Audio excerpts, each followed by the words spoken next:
Hello, hello. Happy Tuesday Happy Tuesday still. to the bossy babies. Yes. How are you today still? Still, this is our second episode that we're recording, but we did change outfits. And we swapped colors. And not intentionally. No, we just We just picked up opposite colors. which is very on brand for us. So, Super you know, when brand. we go out, whenever we go on a work trip together, we always order a quiche and share it for some reason. This is true. And we always order meals that we can like split in half and share. I can't think of a single time we haven't done that. So what would be the reason not to? You know, it's like there's always going to be probably two things on the menu that I want. right. And then I don't have to choose and I get just enough of each. Right.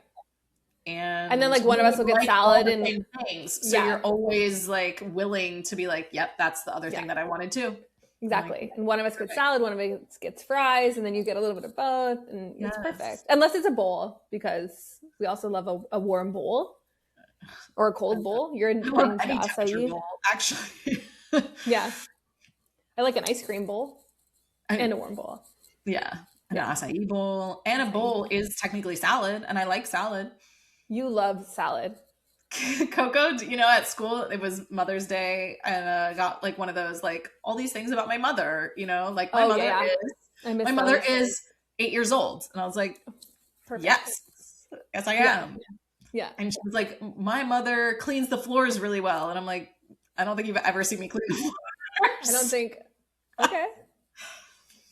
But okay, I'll take it. It makes me sound really good to the teachers. The things that she put in there were like top tier. And like my mother, my favorite thing we do together is snuggle, and she tucks me in my bed the best. And I'm like, when you get those, it's either like really defeating or real uplifting. And hers was uplifting, that she did. Totally. She said my favorite food was salad. She was like, my mom's favorite food is salad.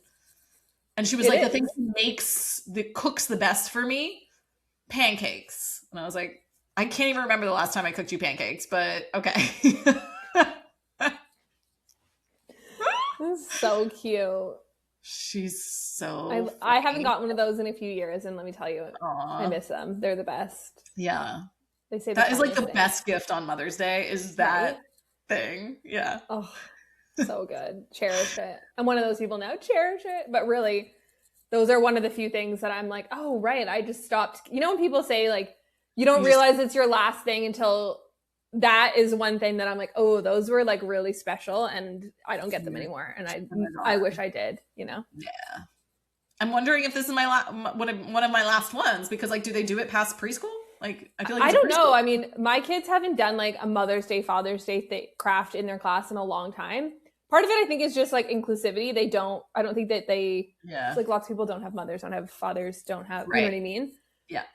So especially in the older grades now, I don't think that they do that anymore. So yeah. Yeah. Did Kit do anything for you? Yeah, they did in class, but it wasn't that exact. Like, I didn't get one of those from her where she had to like fill in the blanks. So I'll put in a request next year. I'm like, hey, teach, if you're going to do something, like, I like to fill in the blanks. Yeah. You know? Because also that can be like, it can be for anyone, you know, if it's like an aunt or a dad, you know, like a father figure who's also playing the mother figure role. You know what I mean? Like, it's inclusive, just about your guardian, you know?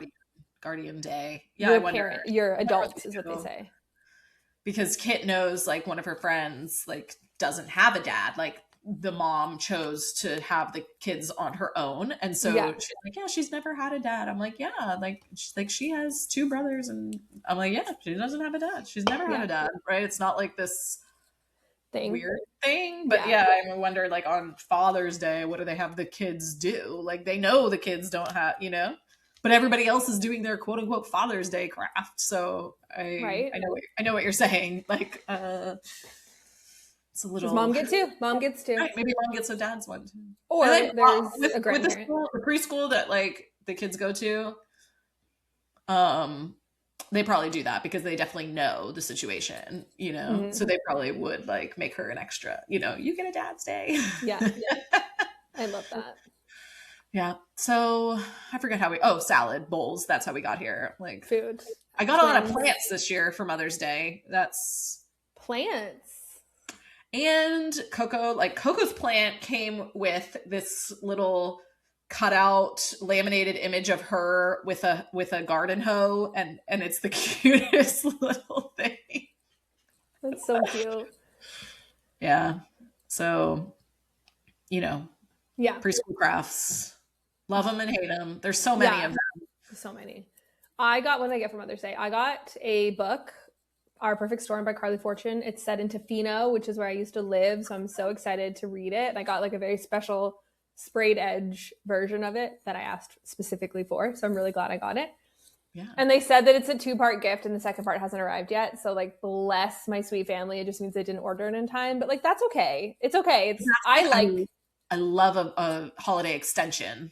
I'm not going to say no. You know what I mean? Because the book is truly like, I just wanted the book. And so like, there's a bonus gift. Great. I love it. And I got like just to do whatever I wanted for the day, and I did all of my hobbies. Like I went for a walk. I worked on my puzzle. I read my book. I watched the Blue Jays lose. We went for ice cream. I love that. The local ice cream place just came out with a dirty soda flavor. And let me tell you. Delish. It was so good. I love dirty soda. So it was like so a root beer float in an ice cream form? So this one was actually like cream soda float in an ice cream form. It was so good though. But sounds delicious. Anyway, it was a great day, honestly. Mother's Day I'm not a single mom because I have a partner, but I'm not with the father of my children. So it's slightly different in that you don't get like time away from your kids. You get time with your kids. Like I have to take care of my kids all day. Yeah. You know what I mean? Like, or you don't have them, or you say, I don't want them for Mother's Day, right? It's like one or the other. Yeah, but I would never, Right. Exactly. Just like he'll have them on Father's Day. Exactly. It's like, I mean, maybe. Yeah. Like, probably. But I already have, 50% custody. Like, of course, on Mother's Day, I want my kids. And they were so excited to be with me on Mother's Day. They were really into Mother's Day. And so we went, I tried to think of something that was also a win for me and for them, like which the whole was family. getting our nails done. They love getting their nails done. The only issue is my nails take so much longer than theirs, and I did this like little fun design.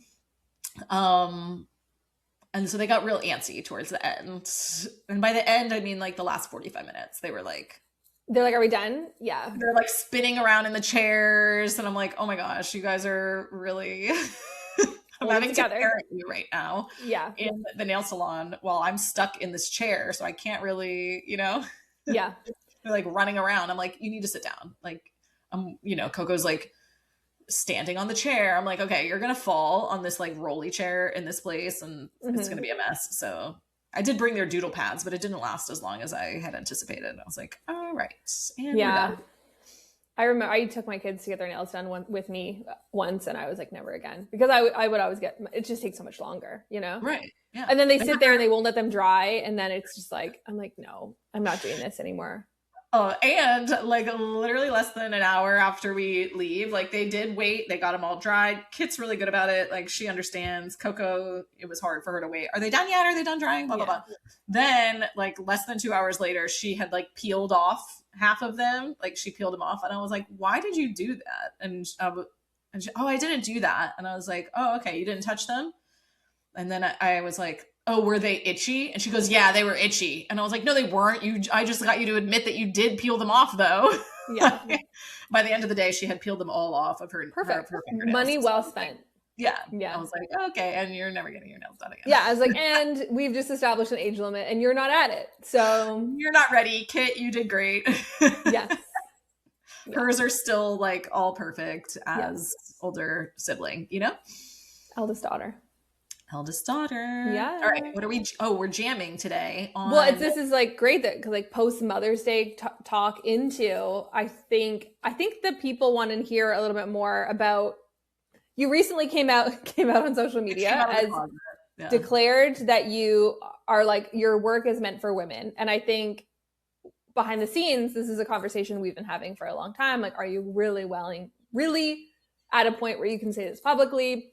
Mm-hmm. Also, like a lot of your one-to-one clients have historically been males. So like it was a bit of a like, ooh. Yeah. But I think I think people want a little bit more of the background story of like what brought you to this. Yeah.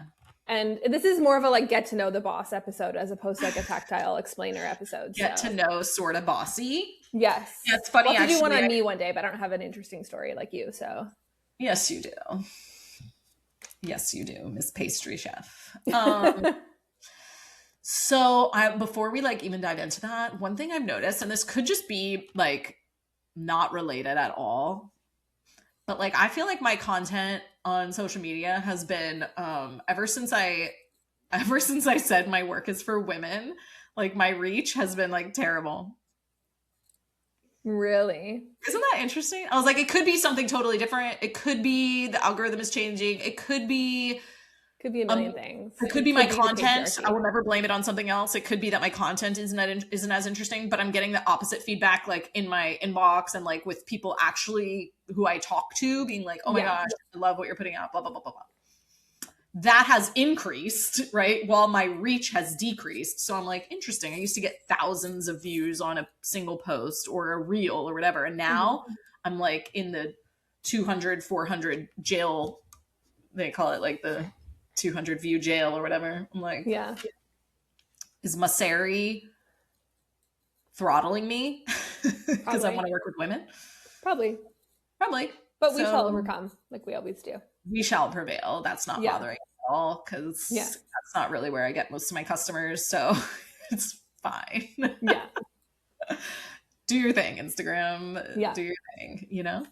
If we can't get so yes, this has been like a long time coming, which I feel like most things in my life over the past few years have been this like long road to then a very quick decision.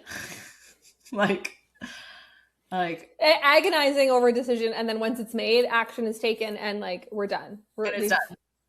Yes, I have to witness this. Agonizing until I could know, like literally waiting as long as you possibly can, enduring it for as long as you possibly can, and then going, okay, I can no longer do this. Like I have to finally make the choice, right? It's like I avoided the decision for as long as I possibly could until it became so obvious that I'm like, okay, it's not even a decision anymore. It is already, right? It just is what it is, right? Yeah. And so I think if we're talking, yes, my work is for women, right? And I think it's been years in the making of coming to that decision. And I don't know if it's helpful to rewind, but 2 years of, okay, I exited my marriage. Very shortly after that, I lose my father, right? So that's not a decision. That was a decision that was made for me by the universe, right? Mm-hmm. But two really like tethering male energies for me, right? Mm-hmm. Like an anchoring energy was my dad. And then of course I was with my ex-husband for 10 years. So like that's an anchoring male energy for sure. Like before I was with my ex, like if ever something was wrong, like I'm calling my dad, you know what I mean? Yeah. Like if I'm on the verge of a meltdown or I am melting down, or like he would not hear from me sometimes for a month. Like that was not rare in our relationship. But I remember like one time I had moved to go to grad school at University of Georgia, and I had a stick shift car at the time, which I loved, but it was pretty hilly in Athens, Georgia. And I remember getting to the house. I had never been to Athens, Georgia. The first time I'm going there is moving there for grad school. Okay. So like first time to town, I'm moving there. I'm moving into a house with strangers, going to this house for the first time. I think I must have found it on, I don't know what did we even use? Maybe Craigslist. Yeah. Maybe Craigslist, honestly. Yeah. Found some roommates, get the address and go to this house to move my stuff in. And the driveway is so steep. I cannot get my stick shift car up this driveway. I'm like, you've got to be kidding me. So after about 5 or 10 attempts, I just park on the street for a minute and like break down sobbing and call my dad, and he's like, I don't think you're actually crying about like the driveway. Yeah. Yeah. Like, I think this is something bigger. Like, you're going through a really big change. Like, you've literally never even been to this town. You're about to go to grad school. Like, it's a lot going on for you that you're unwilling to deal with. You're just blaming it on the stick shift car right now. I'm like, okay. So all that to say, like, he was the person I would call. And then, you know, when I was in a marriage, I would call my ex-husband. I would call him if I was having some sort of similar issue, and if he wouldn't answer, I'd still call my dad. Still to this day. Or like things that I just didn't know how to figure out, I would just call him, you know. I remember shortly after I got divorced and lost my dad, I had to put air in my tires, and it was a new vehicle to me. So like, I didn't know, like the PSI wasn't on the tire for some reason. And I'm like, I don't know what I'm doing, but I'm going to figure it out. You know? And it's just like little things like that. Yeah. That you have to figure things out. That you have to figure things out on your own. Right. And you're going to, like, I knew I was going to, but it was just like sometimes an overwhelming feeling in the moment. And usually when I felt those overwhelming feelings, I would call that male energy. And so then, a year and a half after all of that, I made the long, overwhelming decision to leave the business partnership with Mike McAllowitz. And again, a decision that I had been avoiding or wanting to fix in different ways. Like, oh, maybe it's me. Maybe I can do, and there wasn't anything specific to Mike or what he was doing or doing wrong. Like, I'm not saying that. Saying like sometimes when you're in something, you know, it's not for you anymore and you just try to avoid it. The same thing in romantic relationships. You're like, oh, maybe it'll get better. Maybe I'll have a change of heart. Like maybe if I just wait this out a little bit longer, you know, and I kept doing that until it became so heavy that I was like, I can't, you know, I have to just do what my gut is telling me to do, and made that decision, exited that partnership. Right. And so that was like these three male forces, all of which like were good relationships at points in my life that had their challenges. Like I'm not, just because I'm also like, I also want to make this very clear as I speak to women in my work now, like with my work, like the work that I'm putting into the world, like I'm never going to be like anti-men. Like I'm not anti-men. Yeah. I just want to be for women. Like I want my work to be specific for women because I think there's a lot of work out there that is for men.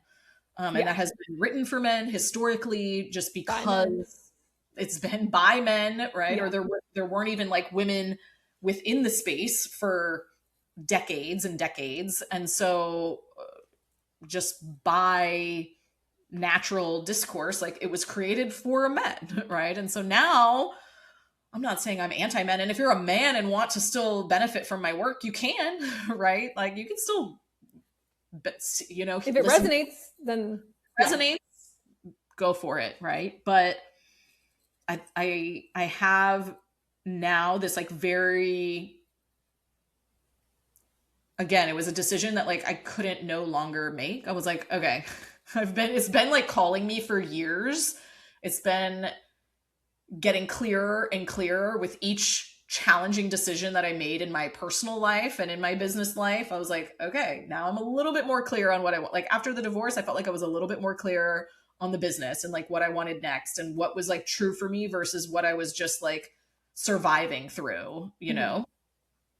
And same thing with the business, ending of the business partnership. Like it wasn't that the business was bad. Like the business was really good. Like business was good. And so it's like by all stretches of the imagination, it would have looked silly for me to exit that partnership. But it was like,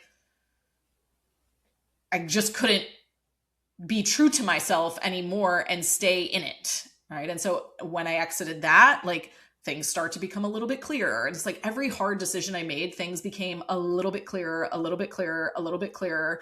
And it's about like making the next brave choice. Right. And even when I exited the business partnership, we developed this new brand, the people that I want to work with, we're talking about, similar but different things than I've spoken about in the past, like still talking about my expertise. but leaning more towards the people side of operations versus like the systems side of operations. Like I really love helping people develop themselves through this work. I think what people, sorry to interject, I think what some people who maybe like met you during the Mike Michalowicz era like don't know or don't understand fully is like you were doing this work long before you partnered with Mike, and you'll be doing it long after the partnership with Mike. So it's not like you can just turn that side of you off because that partnership has evolved, you know? Right. Like that was my work. That's why Mike wanted to partner with me, right? Like my background is in operational efficiency. I was doing operational efficiency for small business owners specifically. I have this Lean Six Sigma background, and he was looking for someone specifically who had that. And we had a mutual contact, a mutual friend named Chris Winfield, who was like, oh, if you're writing this book, you need to talk to Adrienne. And so he did. And then from there, it, you know, blossomed into what then became the partnership. But that was my work, right? And so I've even had people ask like, well, what are you going to do next? And how are you going to like, you know, differentiate yourself? Or like, it looks like you're doing similar things. I'm like, I'm doing similar things because that is my work. Like even clockwork is my work, you know? So it's like, I will always do the work that lights me up, and I will continue to evolve that work for sure. Right. And this is like the next evolution of my work is like leaning more into the people and the leadership side. And then being like taking the next brave step that continued to like knock at my door of like working specifically with female founders. I'm like, okay, I have wanted to work with women. It keeps coming up, but I never wanted to like say no to men. And like you said, a lot of my clientele over the years has been men. Like a lot, especially my private clients over the years have historically been men. Because men invest in themselves easier. That's partly why. Right. They're happy to spend the money in their growth and their development and in their team. And so my private clients have mostly been men. And so it is a big step to go, I want to work with women, like, and I want you to understand as women how important it is for you to invest in yourself and how important this work is for you to do on your business. And that a lot of women are also investing in men. And I'm like, it's fine, but they don't understand you the way that women do, right? Or the way that not just any woman, but like, yes, be an expert at what you do first. And then I have this unique advantage experience as a woman, right? And so, and as a mother and as a business partner and as a divorcee, or like all of these things that divorcee sounds so chic. So chic. Divorcee. Like a cigarette or something. Like I won't have that title. Thank goodness. Never, but like I don't believe I'll have that title. But like if I would, divorcee is so chic. But I will not, because I'm like madly in love with my husband, and I know. You know, sometimes you get to be madly in love with your husband for the rest of your life, and other times you get the title of divorcee. Divorcee, and it's like literally 50-50. Like it's both are great. Equal. Not to be like flippant about divorce, I understand it's like a huge deal, but I just think like the silver lining is you get to call yourself a divorcee. Like there's always a silver lining. There's always a trade-off, you know? Yeah. So lean into the one that you prefer. So as a divorcee, you know, I also just have these experiences that add to my ability to coach and mentor women. Yes. And so I felt very scared, as I always do, before I make the big decision. And I was like, oh, is this the right decision? And I had my team and a couple colleagues that I was confiding in and were encouraging me. And then once I finally made the announcement, it was like really fun to see everyone going like, duh. Oh yeah, like, duh. We're like, oh yeah, this fits, like, or sounds about right. And I'm like, oh, everyone maybe, you know, like sometimes people know the thing before you know the thing, or like you knew it on the inside and you thought it was like you're hiding it so well or something, and everybody else is like, no, I see you. Like we knew that. We know. I'm like, oh, okay. Well, at least you knew, right? At least I'm not like shocking you. Yeah. And so being really clear that like my work is for female founders to help them remove owner dependency from their business, right? Like I want you to be able to have options as a woman. Like this is about optionality, because like when I talk about, so I have this framework called the 4 exits, right? That there's 4 exits that you can take from your business by removing this owner dependency, right? So the first one is you could sell the business. The second one is you could scale the business, right? Because if it's no longer dependent on you, you're no longer the bottleneck to more growth.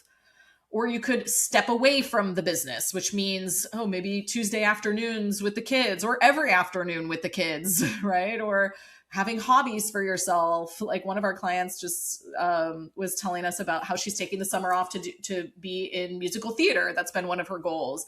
Another client who's taking a drum class, right? Like having hobbies that allow you to step away from the business, either for short periods or extended periods of time.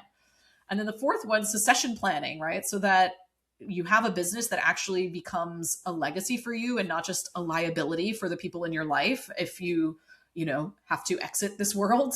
That there's actually a plan for what you've created, right? And the only way to do that is to create remove owner dependency, right? It's like all 4 of those exits require the same work. So, and you don't have to do any of those things if you don't want to, or if you're not ready to, but I want you to have the option, because a lot of times you don't even know when you're going to need to do those things. By the time you're ready to do it, it's too late, right? Like, or, you wish you would have started prepping for a sale 3 years ago. And now it's like you're at the peak of your revenue and would be the time to sell. But the business isn't ready to do that because it depends entirely on you. Yeah. And so that is the work that I'm really leaning into, which focuses on all of my previous expertise, right? Which is so fun. Like I don't have to become a different person. I don't have to do anything different than I was already doing, right? Like I love doing this work. It's just like now I get to do it in the direction, creating new frameworks, creating new intellectual property freely. And I get to do it for the very specific person that I am lit up to work with and to work for, Yeah. So that's the path. That's the current state of the union. And Instagram has throttled my posts because of it. Instagram. I think it's been we have like a core group of clients. We met with them last week and they were, incredible and had so much like positivity stuff to say about this. But I also know that you have been getting feedback from other groups or communities you're in where it's been like people are a bit confused. So I'm really excited that you're like as we said, like putting the flag in the ground and saying like, this is the work we do. This is who I work with. And like, yes, sometimes you're going to talk about different things, but like there's so much that goes into removing owner dependency that I think people are not aware of. They think it's just like SOPs and like the least of your worries, really, Yeah, you really have to become a different leader to be able to remove that owner dependency, right? And it's like, I think it felt confusing to people because I was trying to figure it out. I was unclear. Like I was trying to be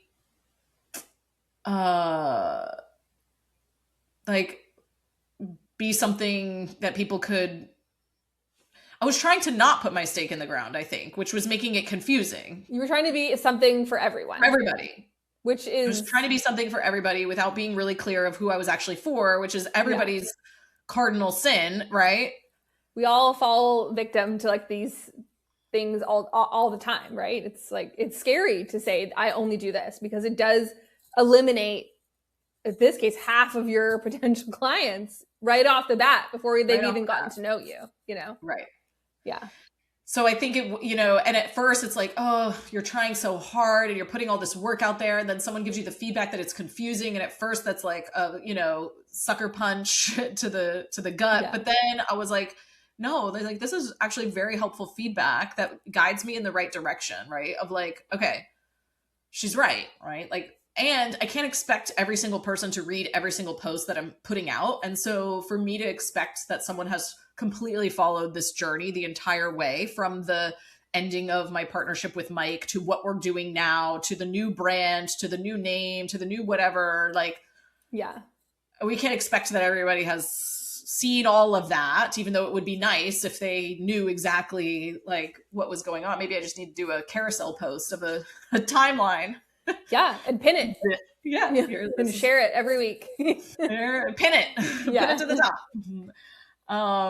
But all of that feedback along the way really helped me get the bravery and the courage to put the stake in the ground and go, you're being confusing because you're trying to be for everybody. And it's so obvious in your heart that you're not for everybody. Right. So you're saying things that are just generic to appease the masses. Yeah. But what you really want to be saying is all the stuff that is very specific just to women, you know? Yeah.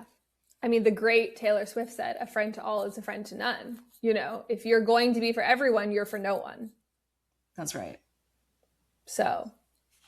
But brings me to, I know we already picked a card for the last episode, but we need to pick a card for this episode because it's a new What if we get it? A friend to all is a friend to none. I don't even know if that is a card. I would just end the whole thing right here. And we're done. Yeah. All right. Tell me when to stop. Stop. A friend to all is a friend to none. No, I'm kidding. I was like, could you imagine? I'm a witch. Can you feel this magic in the air? It's perfect. It's perfect. They're always perfect. They're always perfect. Duh. Yeah, because also like definitely getting a little bit more like woo-woo, which I love. Because that is like so me, but I think again, like you didn't like go all in on it. Go all in because I'm like, what if people don't like this? What if they think I'm like, you would like sprinkle it in a bit and like, but it's like, but not really. Like if people really know us, it's like, we love the Enneagram. Like you can't tell me that's not woo. You know what I mean? Like, yeah, even like years ago, like I go back to my posts all the time of like, oh, is there anything that I want to like reshare or talk about in a new way, right? And so I'll go back to my old posts to see like, oh, what did well or what resonated with me that I feel like maybe there's a new version of. And I was like, oh, years ago I'm talking about universe and energy stuff and like the universe being my sugar daddy and all of these things that are a little bit more universal, spiritual, mixed with practicality, right? Because I am a practical like business person. I know. Who taps into you're an onion. Spiritual practices that I think are more supportive of possibility and mindset and like how to be a forever optimist, you know, in a spiritual way. Yeah. So I'm like, I always was that person, but I was not sharing maybe as much of it as I feel ready to do more of, which I think I do more of it with our clients than I do even with publicly. Yeah. You do, like, for sure. Which I need to probably do more publicly because I think once you get into the back end, you're like, whoa, she's pretty like. Yeah. But I think for years, I mean, like, this is a generalization, so it's absolutely not a blanket statement, but like, I feel like women are more comfortable leaning into that energy, like, that side of it. Whereas like you were, you know, partnered with like a man, you know, and it's like for a long time, we as our brand were like attached to that brand. And so very different energies always, you know, of course, like Mike's brand is like fun and all that stuff, but it's very like practical, profit first, blah, blah, you know what I mean? Yes. So it was like, I think you were like a little bit suffocated, a little bit like I have to play in this little sandbox. It's like you were at the beach with the ocean of possibilities, but you were forced to stay in the sandbox at the beach, right? You know? And I'm like, this is a really fun sandbox, but I really like the water. Yeah, like these are cool toys, but like over there, there's more sand to play with. And why do I have to stay here? You know? Right. And now we don't. And maybe someone else, you know, could have done something differently, but I didn't, you know, like this is, like what I felt had to be done in order to, like you're saying, be able to play with all the sand, be able to go swim in the ocean. And people have shared with me like more over the past 2 years, like, oh my God, you look so happy. You look so energetically light. And I'm like, I feel it, like I have felt energetically, creatively liberated in so many ways throughout these past 2.5 years of making really hard decisions. And I think that's the point, is like, it wasn't easy. Like, these things, like, they took hard decisions and then hard seasons of recovery of like, okay, now instability, even just on a personal level, on a business level, of like, what am I doing? Right. And every practical person would go, don't do that, but everything in me and in my body was like, no, you have to, and you don't know the answer yet. Like, I didn't know, but I trusted that it's all going to work out, as I always do. The universe is always conspiring in my favor. It is always figuring things out for me, even though I don't know what the thing is, or I don't know the timeline of it.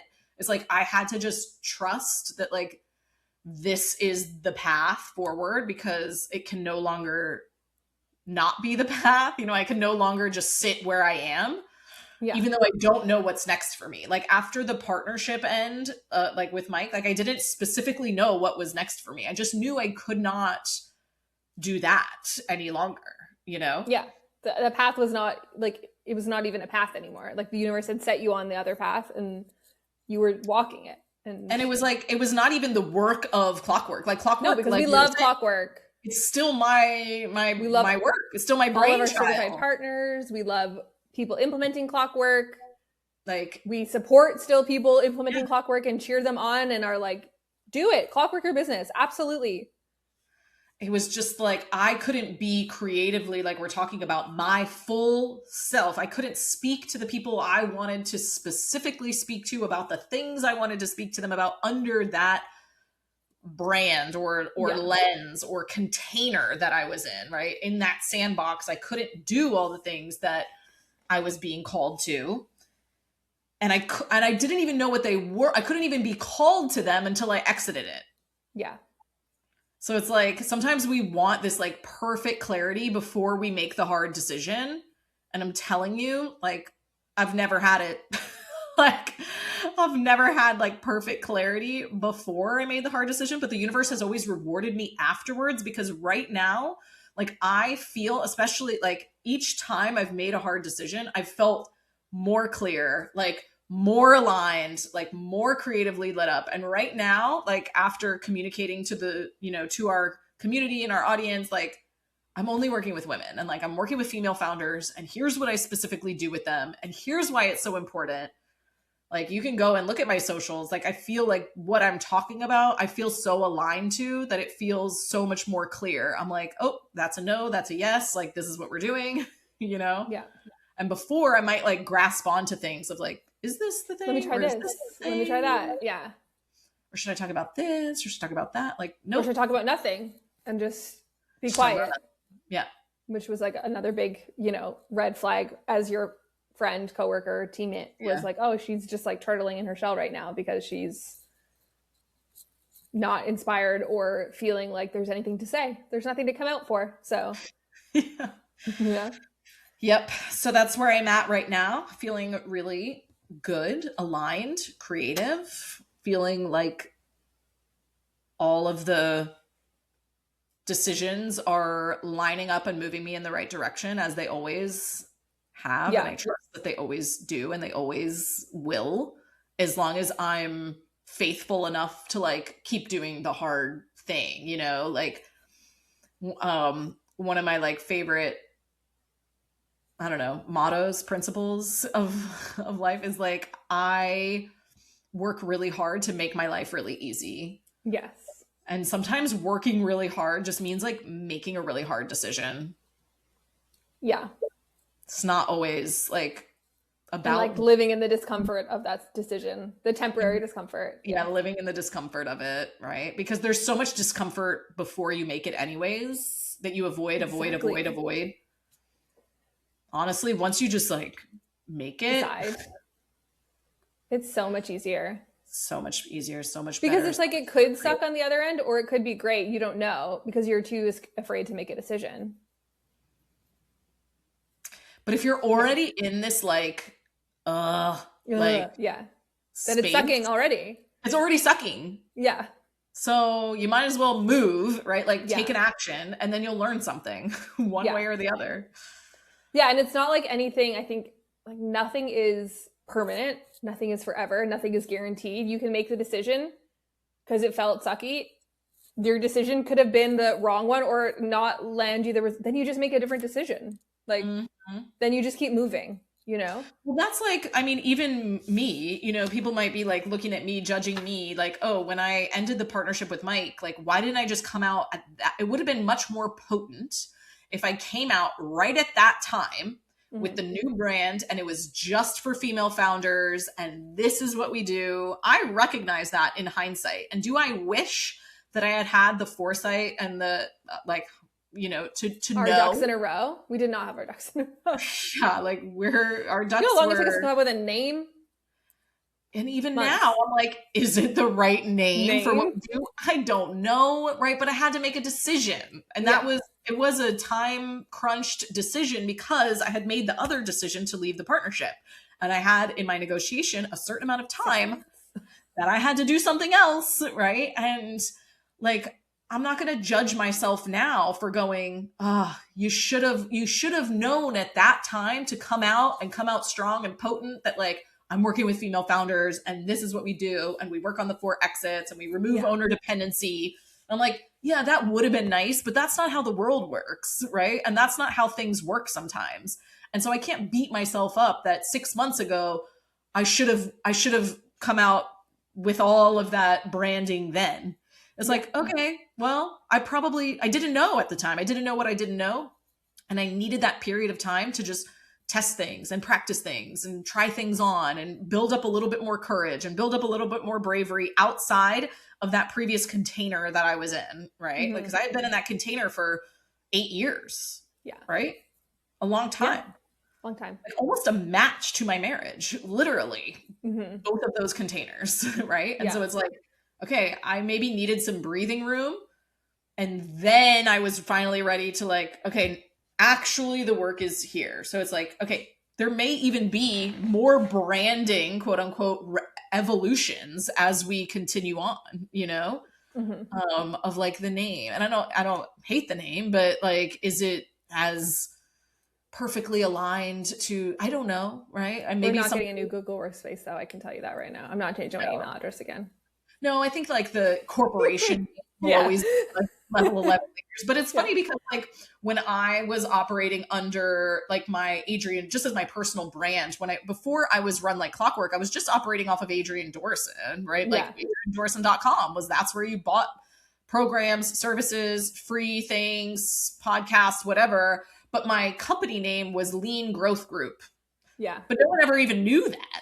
Right. And so I'm like, okay, like potentially at some point there will be an obvious, like, this is the brand, or maybe Adrienne is just the brand again, or maybe Level 11 is the brand, but who cares? Right. Like who cares? I think, but in hindsight, like, would it have been more potent to just come out right away? Yes. But we can't delay something just because we don't have everything figured out, because I don't think I would have had everything figured out unless I had taken the first step. Right. It's like, you need action creates action, right? So well, I always just say like action creates clarity, right? And then the clarity creates confidence. Sometimes we want the confidence first, and so we're like, oh, I can't do it until I feel really confident that that's the right thing. And it's like, well, that's backwards, because you're not going to get confident until you take action, because the action creates the clarity. Once I've taken the action, I go, whoops, that's not the right thing. Now I got to go in this direction, but at least I moved, right? Like, so the action, either way, like you were saying before, like even if you made the wrong decision, you still moved. Whereas if you didn't make a decision at all, you wouldn't have got any more clarity. So it's like, you know, I think a lot of time, I guess I'm just sharing this because I think a lot of times we beat ourselves up for, oh, what could have been, or what would have been perfect, and what would have been better. I wish I had done. I just wish I had done that. Or why couldn't I have had this idea 6 months ago or why couldn't I have been brave enough 6 months to, because we've been talking about females for long, like going all in on females for longer than 6 months. I'll tell you that. Right. Like, so it's not like I couldn't have just done it, but like bravery and courage wise, I wasn't ready. Like I didn't. I didn't do it, you know? So I can't beat myself up that I didn't do it. It's literally like saying, I wish I had just went into that store that sold the winning lottery ticket and bought it myself. Yeah. It's like, okay, me too. But that wasn't even an option. Yeah. Because you didn't know that was where you know what I mean? It's like, of course, in hindsight, but hindsight is so like, I know hindsight's 2020. Yeah, hindsight is 2020 because it already happened. Because it happened. You know exactly what's going to happen. So yeah, it feels safe. I wish I'd made that exact decision because you know exactly where it was going to land you. Right. People are wild. But it's like, actually, I don't wish that's how it worked out because I learned so much in this process. I became a different person in this process.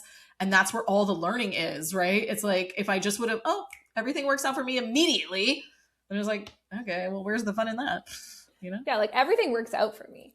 But like always. I also have this like unfailing belief, and maybe you talked about this. I think I did, that like everything is going to work out always. Like I'm shocked when my sports team loses the game because I'm like, no, they're going to win. Like we talked about this on a client call. We haven't talked about it on a podcast though. Like I'm always shocked. The trial and error thing. What was always shocked by the error? I'm always shocked by the error. Like, I love trial and error, but I'm somehow always shocked by the error. That there's errors. Because I just believe it's going to work out. Like in life, like, you know, like you have a setback or like I remember when we bought our first house, there was like a plumbing issue in the basement. We had just bought this house that we could barely afford. Turns out it was like a $17,000 fix. Oh, cool. And like, that's like a huge, like, yeah, we had a brand new baby. We were pregnant with our second. Oh my gosh. And I was like, this can be fine. It's going to be fine. You know what I mean? Because 4 years later, we sold that house for 2.5 times what we bought it for. You know what I mean? It's like, it's fine. Everything's going to be fine eventually. It might take forever, but it's going to eventually be fine. So like, why would you believe otherwise? You know? Yeah, I never believe otherwise. I do worry about it. You know, sometimes. I am a worrier, so I get that. But about like minutia, but when it comes to like big things, they're going to be fine. But like, does this person like me? I'm going to stress about that my entire day. Did I say the right words? Oh my gosh. But like, my life will be fine. Yeah. And I will be happy and my children will be safe and secure and I will have everything I need, you know? Mm-hmm. Except confidence and clarity that everybody likes me. That I'll never have.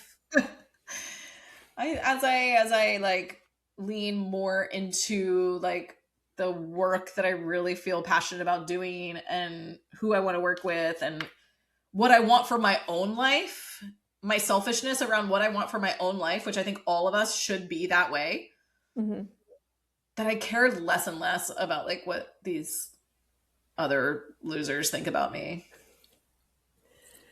Yeah. Unfortunately, it's like people close to me that I stress about, not people not close to me, you know? I'm like, does my husband love me? Yes, does my best friend like me? You know? Yes, she does. Yeah. That's more what I stress about. I don't really care about other people. Yeah, you should definitely not stress about those things because I'm like 100 and 200% sure that those two things are true. So if you're ever like, you know, worried about those things, just call me. I got your back. Because those are like two things that I feel more sure about than anything in the universe. Oh, thanks. As best friend, you can confidently say you love me. I can definitely say it about the best friend, but I also feel really confident about the husband one too. Me too. Yeah. Like more than any other relationship that any of my friends are in. I'm like, yeah, your husband does love you. So thanks. Calm down. Yeah. Okay. You don't have to worry about that. Save your energy to worry about something to worry else. About other things, you know, to worry about paying off that. I mean, we did pay off that gas prices or something. I don't know. Oh my god, I'm not going to worry about gas prices. Nothing I can do about it. Can't control that. That's right. It is what it is. You know, I'm still going to buy the raspberries at the grocery store because I like them. So they I don't really care. So quickly though over here. I don't know if it's the same for you, but yeah, they last like 3 days. But it's okay because one container lasts a day here. Like. We just eat it. So yeah, did I already tell you about I already told you about the apples because I was like raging. There's a lot of kids in your house though, okay? Like it's. No. But I have to get better at this. Like just buy 2 bags of apples. I know. But then you will, and then they won't touch a single apple. That's the problem. Yeah. There's even like I saw like a reel about this where it was like, oh, you know, your kids ate all the yogurt within like a day. So then you bought the Costco like big yogurt and no one's eaten a yogurt since. They don't touch it. Yeah. We still have freezies in our freezer from last summer, like, or I guess you call them like ice. Do you call them freezies? Ice pops, you know, like, I don't know. They're freezies. Yeah, ices. Okay, freezies. From last summer, because like my kids that we live in a neighborhood, they all ate them. They were gone in like July. Bought another box. I think like 4 of them were eaten. We have a box upstairs too. Well, enjoy them this summer, neighborhood kids. At least they don't go bad. I mean, they're just sugar and water. Yeah. Okay, well, we really dilly-dallied on this one. I was gonna say, did you feel like we got to the answers we wanted? Yeah. I'm sure there will be more of these, but this episode feels very Giggly Squad, and like I'm here for that. You know, business meets Giggly Squad. And I think every so often we're going to sprinkle in one of these like yapping episodes. But I think this was a really important topic. I think that you're going to see a lot of that yapping is in? Talking heads are out, yapping is in. I don't know the complete what's the difference between a talking head and yapping? Well, I asked Rachel Peterson, so to this date has been our only guest on the podcast. If you don't follow Rachel, she's an incredible like social media expert as well. And she just posted about this, about how like talking heads are out, but like yapping is in. But guys, like yapping is basically a talking head, just with like a different cadence and structure. And I was like, okay, then I need to understand what the difference is between a talking head reel and a yapping reel, because I feel like I don't get it. She's in Europe right now, but she told me she would tell me the difference today. And so we will find out soon enough. I need you to teach me what the difference is. I think it's more like less, like it feels less formal. Like talking head is like teaching together. Like, but I think there's still I think that people still put together their yap reels though. Like they're still structuring them. They just feel a little bit more natural. But I don't know. I don't know how you could just like yap. I don't know. We'll figure it out. I mean, I could yap for an hour. That's the problem. We just did. I know. And you know, every time we say yap, I hear yop, like that yogurt drink. Do you remember that commercial? No. The drinkable yogurt. Maybe it was a Canadian thing. For sure. Okay, well, my Canadian is showing, and that's always the sign to end it, because people are like, what is she talking about with her weird accent and her Anyone knows what a yop is, let us know in the comments. If you appreciate, want to support the podcast, please share this episode with someone else or write a review. And if you would like to reach out and give me just, you know, not necessarily words of encouragement, but like if you're on board with us in this new era, like it's so helpful to hear back from people from the podcast, because like a podcast can sometimes feel like a one-way street. It's like we're talking, but there's no like comment section. Like that's the difference. Like YouTube, you could leave me a comment. Yeah. I don't know why Apple doesn't do that. Like they just have reviews, but like you can't give me a comment on a specific episode, which is annoying. Yeah. So reach out to me on Instagram. That's like the best place to chat, at Adrienne Dorson. I would love to connect with you and, you know, continue this conversation. So thank you, Emily. Thank you. We'll see you in the future. We'll see you next Tuesday. Yes.